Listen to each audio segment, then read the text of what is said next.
Oke, teman-teman, selamat bergabung bersama kami di Kopikers. Kemarin Litinges, sekarang Kopiers. Telah hadir bersama kita teman kita, saudara kita. Beliau adalah ahlinya ahli, intinya inti, core of the core. Inilah dia Bapak Siswanto. Selamat pagi Pak Sis. Selamat saya gini. Ya. Apa kesibukan Anda hari ini, Pak Sis? Tetap terfokus pada edaran dari pemerintah. Kita harus tetap berada di rumah atau membantu pemerintah untuk mencegah penyebaran virus yang pandemi ini. Tapi juga tentu kita jangan sampai berhenti berkreasi, Bapak Ajis. Maka dari itu, karena saya biasanya berada di kelas, tapi rasanya saya ingin sharing dengan kawan-kawan yang bersama saya di kelas dengan mahasiswa, maka saya tampilkan melalui YouTube. Saya belajar dari YouTuber Pak. Siap. Terima kasih Pak Siswanto. Jadi Pak Siswanto ini, bagi teman-teman yang belum kenal, beliau adalah seorang mentalis. Bukan mentalis sih Pak. Wah, saya orang biasa. Oh, beliau itu yang Biasa, suka biasa. main-main kartun. Saya biasa. Nanti kalian bisa lihatlah videonya, nanti saya sematkan di deskripsi ya.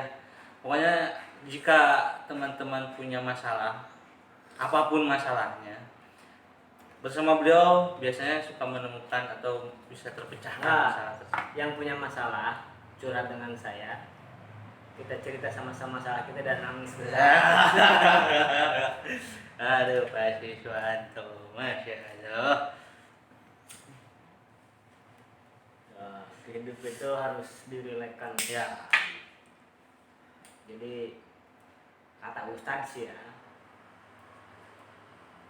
hidup itu adalah senda gurau, laibun walahun, senda gurau dan main-main.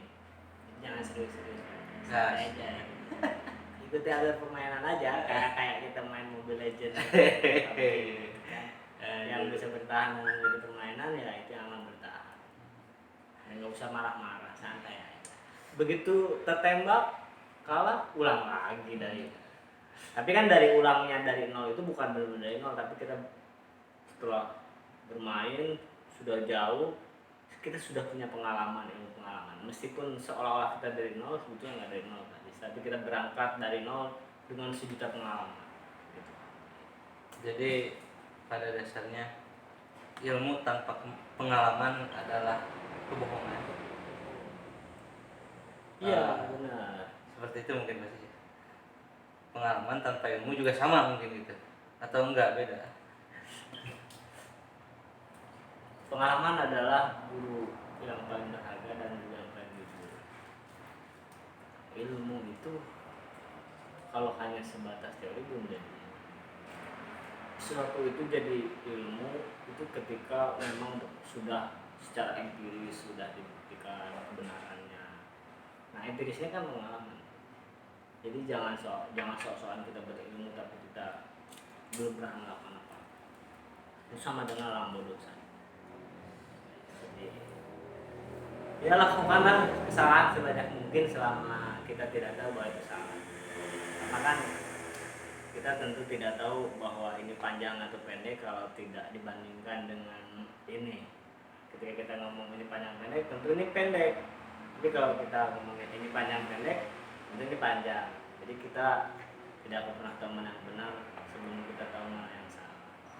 Jadi lakukan kesalahan sebanyak mungkin, tapi jangan melakukan kesalahan yang salah. Oke, jadi pada dasarnya kita tidak boleh melakukan kesalahan yang sama. Oke. Pak Siswanto, selama pandemi ini apa yang Anda lakukan? Karena kan biasanya Anda itu selalu kalau nggak mengajar ya di kelas sebagai dosen, Anda juga sebagai konsultan ya, konsultan di bidang permasalahan atau apa ya sekarang yang Anda lakukan? karena kan kita social bukan social distancing tapi physical distancing gitu ya. Ini apalah itu ya, Buat pokoknya apa tuh? di mana bumi dipijak di situ langit dijunjung. Dalam keadaan apapun kita harus berkarya, jangan sampai kita dibatasi oleh suatu hal yang di luar diri kita dan dikendalikan oleh hal itu. Untuk kita harus yang mampu beradaptasi, menyesuaikan diri dengan keadaan bagaimana situasi ini masih tetap bisa berkarya. Nah, kalau istilahnya konsultasi ini terlalu mahal karena saya selalu dibayar gratis. Jadi ngobrol-ngobrol saja tetap via WA, via video call, via Zoom. Ada yang curhat bareng, nangis ya nangis bareng. Namanya itu kalau nggak salah hipnoterapi ya Pak ya. Hipnoterapi. Di kopian lah.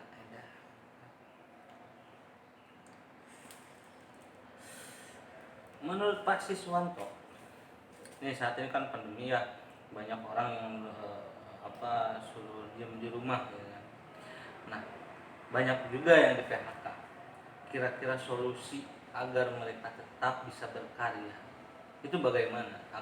Berkaryanya itu harus dengan menghasilkan, karena kalau misalkan tetap berkarya tanpa menghasilkan sama saja dengan kebohongan. Kita berbicara tentang finansial, kejujuran. Kira-kira menurut Pak Sis apa yang harus dilakukan?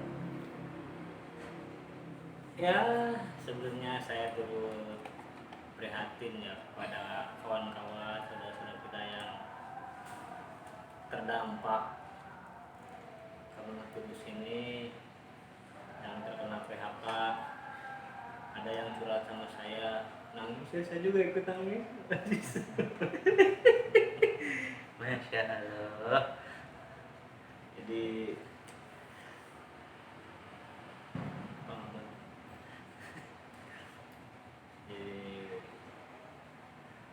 berkarya, bisa berdagang online shop, meskipun tidak punya keahlian di situ ya belajar saja, pengalaman, cari pengalaman, karena Allah itu tidak tidur justru untuk menyebarkan rezekinya, keberkahannya.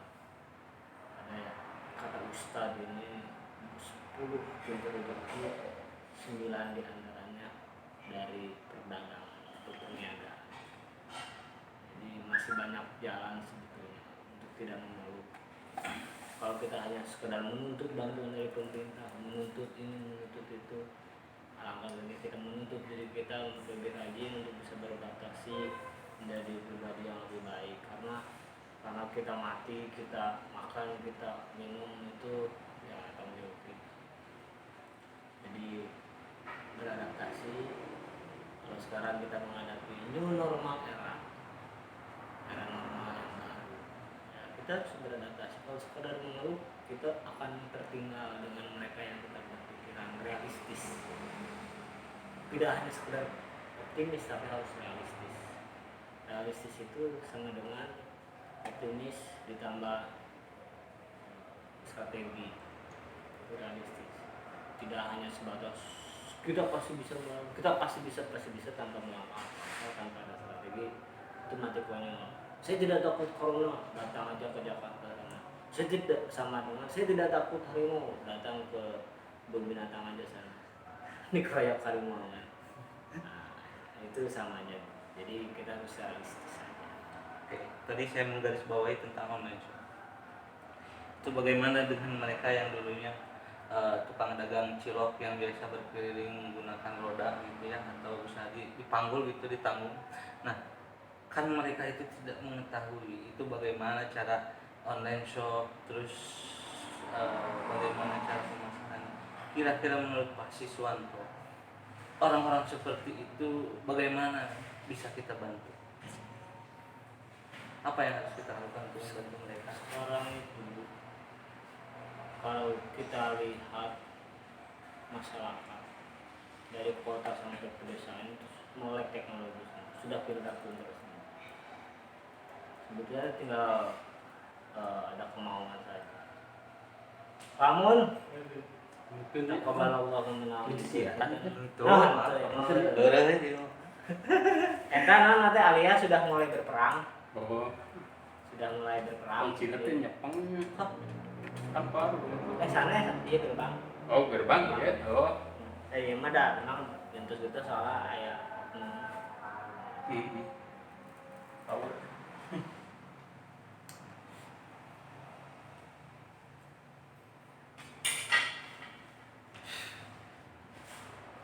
kucing Ming gimana bete ya halo ngopi deh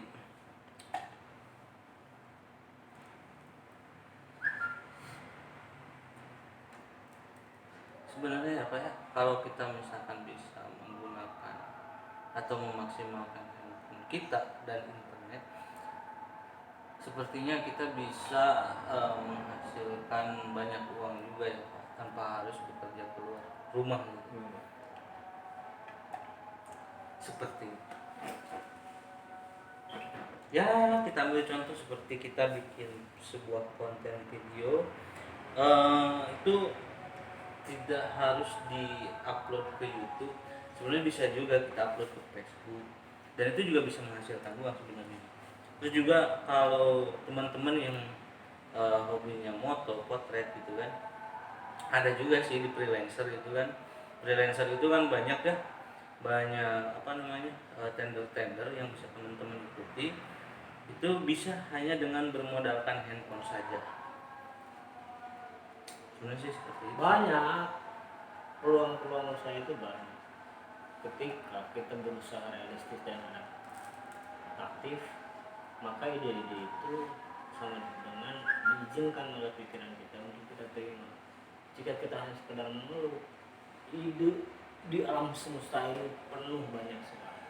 Bagaimana mungkin kita bisa menerima itu kalau kita dalam keadaan tidak siap atau dalam keadaan selalu mengeluh?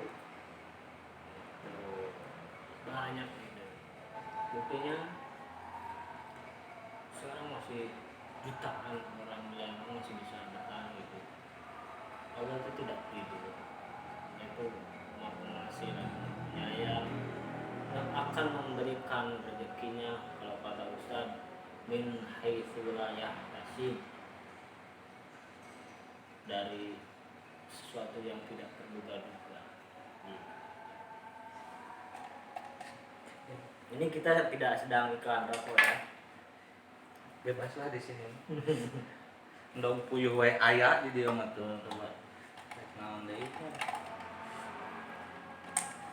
Ini ndong telur puyuh karya mempunang.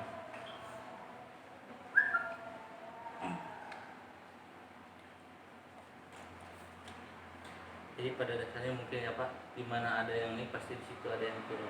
Akan tetapi ketika naiknya sudah berlebihan maka akan saling mengimbangi. Begitu mungkin Pak. Iya. Ya, kehidupan ini balance, seimbang. Ada baik, ada buruk. Tinggal kita pilih mau dalam keadaan baik atau dalam keadaan buruk. Kita diberikan akal untuk memilih itu. Oke, terima kasih Pak Siswanto untuk pertemuan kali ini. Mungkin ini ada faedahnya, mungkin bisa diambil yang Bu Edah juga diajak. Oh, Bu Edah juga diajak. Ya.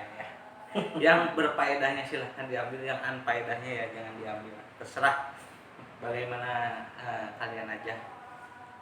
Oke, terima kasih Pak Siswanto untuk waktunya.